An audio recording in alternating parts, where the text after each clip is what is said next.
This is Robert with Pioneer Smokehouses, and today I'm going to be doing another video in the Bradley electric smoker. We're going to be doing pulled pork for a party that we're having tomorrow, so I'm going to run it overnight. First thing I'm going to talk about is something I'm going to mention to you in the next video, is that I added a thermostat control and I used it in the last video and I'm using it in this video, and it is a total game changer for this smoker. Because it's analog, I was having a lot of trouble with the temperature. Here we have 6 little pork shoulders. Went to my local butcher and this is what they had, and it's a butcher counter in a small town store, and the main butcher was already gone. So here we go. We got 6 of these. Normally I would get 3 big ones, but that's what we've got today. So the next thing I'm going to mention is that I got some wild and wet workshop spice and rub. So we're going to be using this today, and they have a really interesting smell. I'm not going to read all the ingredients to you, but if you smell it, it smells a lot like a chili, but it's just not spicy. And I'll try to put a little bit of this out in a picture right here for you so you kind of get a little look at it. This is a sample, so I'll mark this video as a paid promotion. And I got the shirt. So I will link the Facebook page for this down below. I have used this a few different times now, and I put it on some chicken the other day and it was marvelous. I put it on tonight's dinner along with some smoked paprika, of course, and you know that was coming, right? But I put that on some lean pork chops, and the lean pork chops are not my favorite item in the world because they end up drying out if you overcook them, but the flavor was just awesome. So since this is pork, I like to add more garlic to whatever seasoning I use. Now, I'm trying to avoid adding a lot of sugars. I might consider brown sugar on this also. And I'll be putting this in 2 separate crock pots when I'm done. And one will have the sugar-free barbecue sauce, and the other will have regular, I like to use Sweet Baby Ray's Original. And then I like to add a little bit to it. So we'll probably just do 2 crock pots tomorrow. I could do 3 and put in a spicy, but I'm probably not going to do that. So I'm just going to lightly cover both sides of this with garlic. And then I'm going to cover it with the rub. So I brought out an empty container, and I'll just put the rub in it.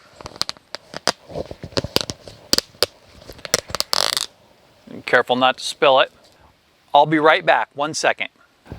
So I put it all inside the shaker, and then I made sure that this is tight. And this one has been used a few times, so I'm going to keep my finger on it and make sure that the sifter doesn't come loose. And then we'll just go ahead and fast forward the rest of this process so you don't have to sit and watch every little detail.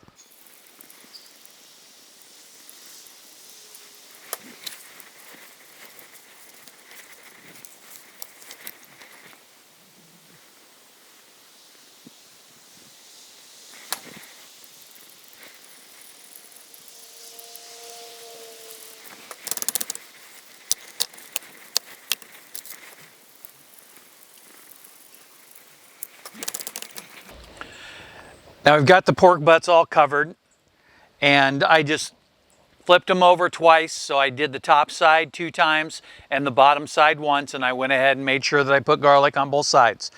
Today is a first in the world. I am not using grill mats, and that's only because I don't have enough that are going to fit inside these.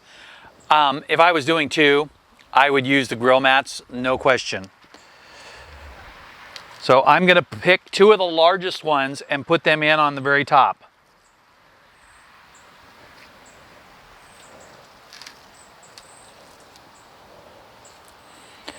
And I just want to leave a little gap between the 2 of them, just like that, just enough for a little bit of smoke and air circulation.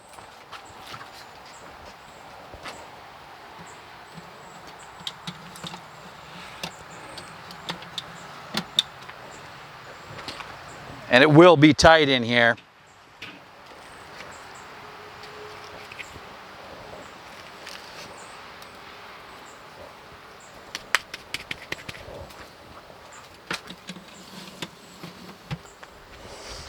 Oh, look at that, 1/2 inch.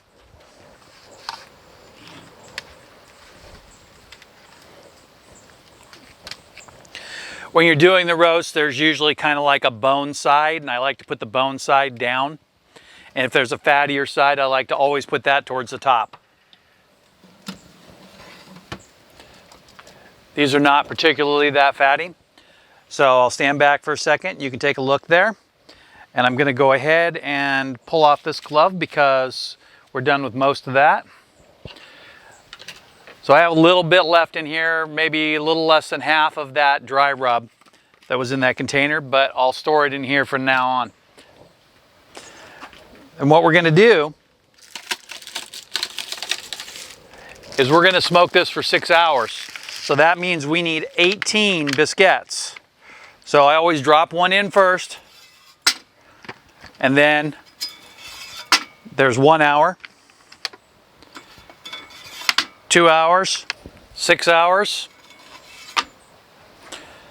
and then we'll put in 1, 2, and 3.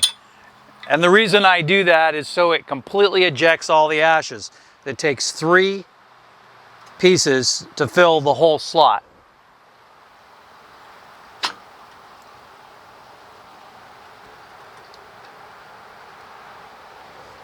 We're going to advance these and make sure they're in the right position.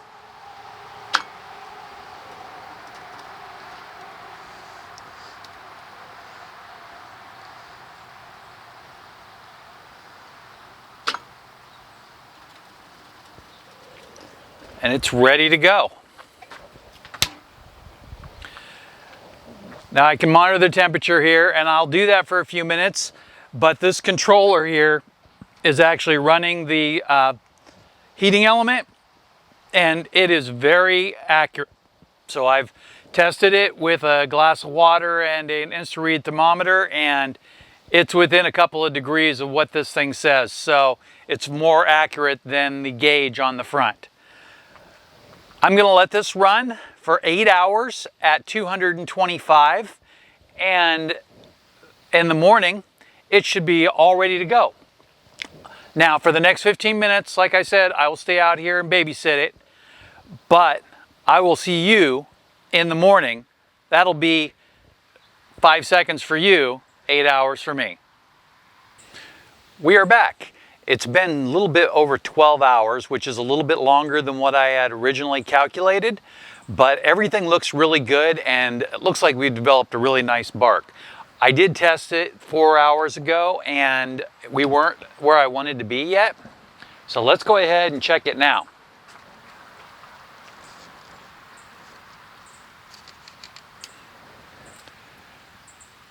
We have an internal temperature of 183. That is really nice. When I checked it earlier, we were in a stall. What I'm gonna do is I'm gonna go ahead and I'm going to wrap these.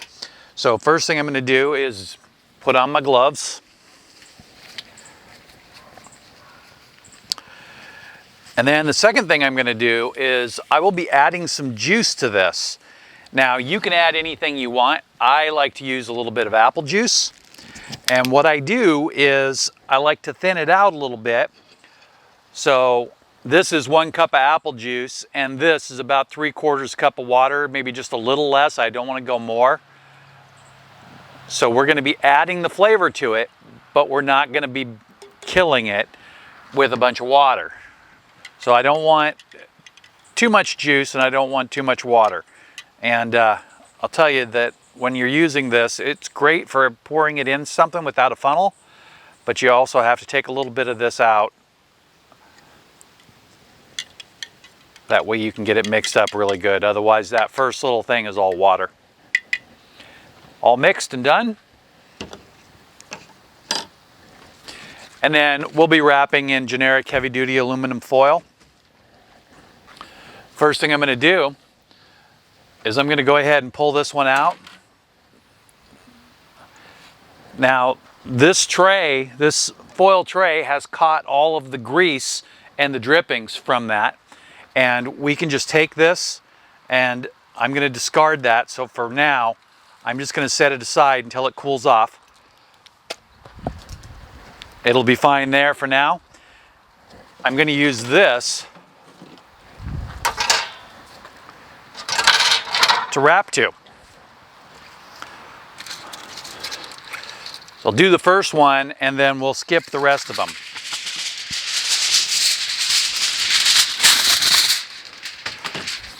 It's a relatively small piece. You want to use this or a little bit larger, depending on the size of your roast. Pull out one of these smaller ones here. Pull it out kind of carefully because they do stick to the racks. I'm just going to set it in there upside down.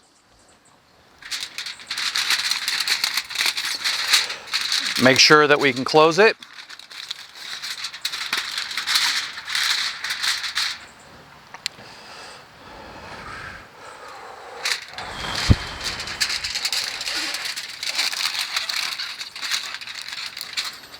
And there's a little bone sticking right there, so we want to make sure that we get that near the top instead of on the bottom, otherwise it'll just cut right through.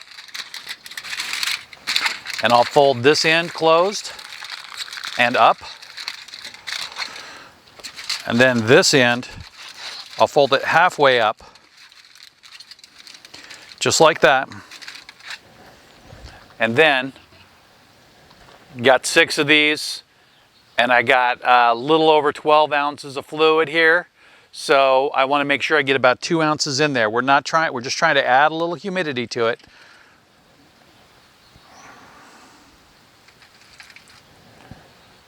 All right, that's perfect.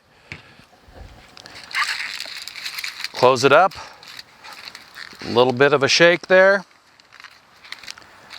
And that's ready to go back in. So I'm going to go ahead and wrap all of these, and then come back to you when I'm done wrapping them.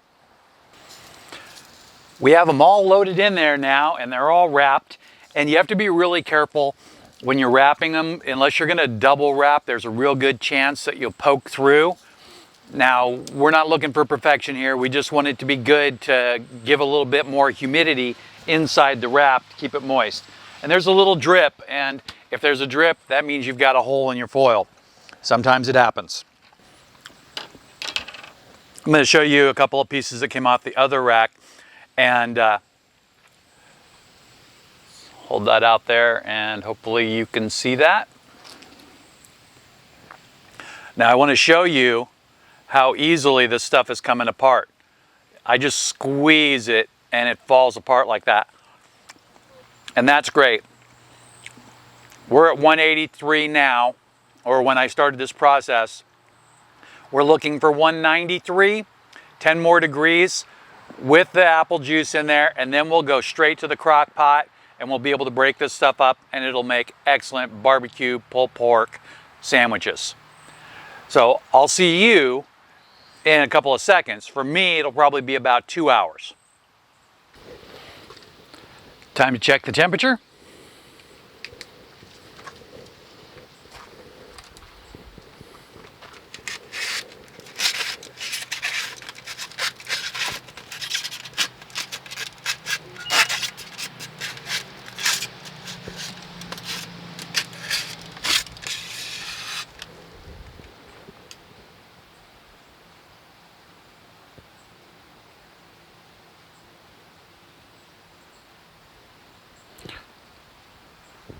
All right, 192.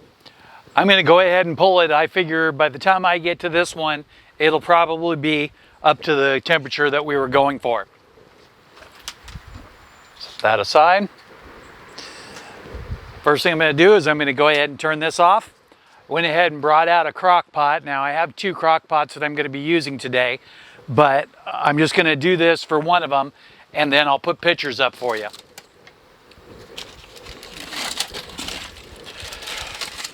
This is going to be juicy because of the liquid we added. Now, if you're not in a hurry, I recommend that you let this cool for a minute.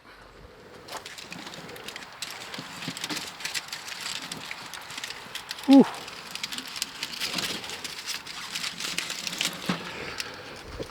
So when I picked it up off of the racks, it ripped the tin foil and liquid came out immediately. So you kind of have to watch out for that.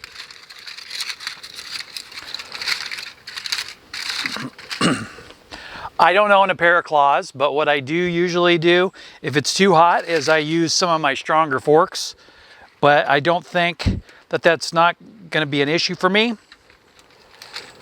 And the bone comes right out. And then I'll just pick a little bit off of there.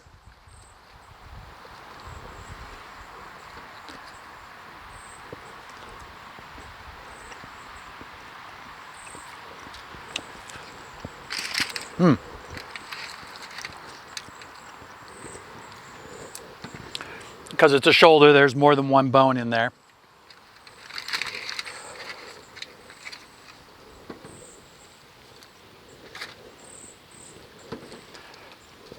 What I'll probably do is just do the big pieces like this, and then anything that's got a little bit of meat attached to the bone, I'll set that aside for later when it's a little bit cooler because it is pretty hot.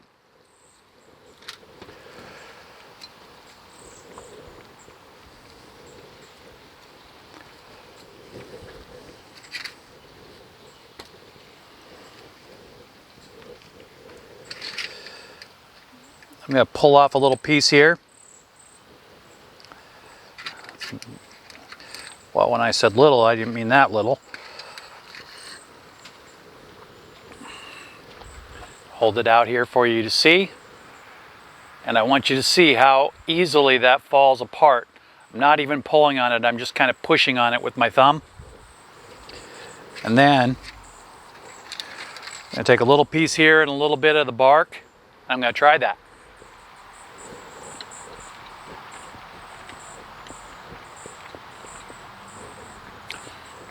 That's really, really good. So I'm going to go ahead and put a picture here after I'm done adding sauce to it and pulling it.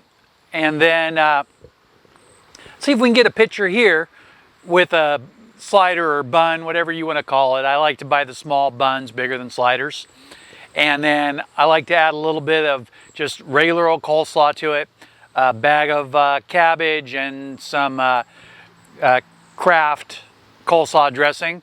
But also, if I'm going to make my own coleslaw dressing, I'll use a little bit of mayo, a little bit of light corn syrup, and a little bit of vinegar, and then balance it to get it to where you want it for your perfect coleslaw dressing.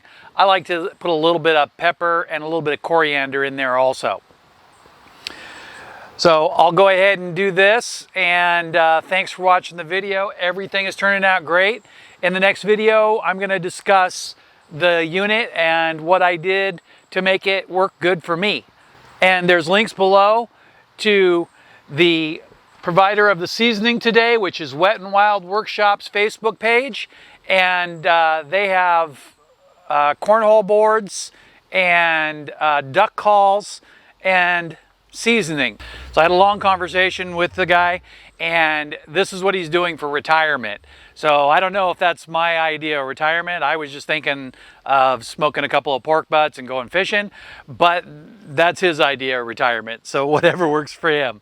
And then below that, you'll find an article linked to my website, and below that, you'll find affiliate links for anything I used and things I didn't use, like grill mats, which I wish I would have used, because that would have really helped the pork butts come off of the shelves a lot easier. So thanks for watching and have a great day.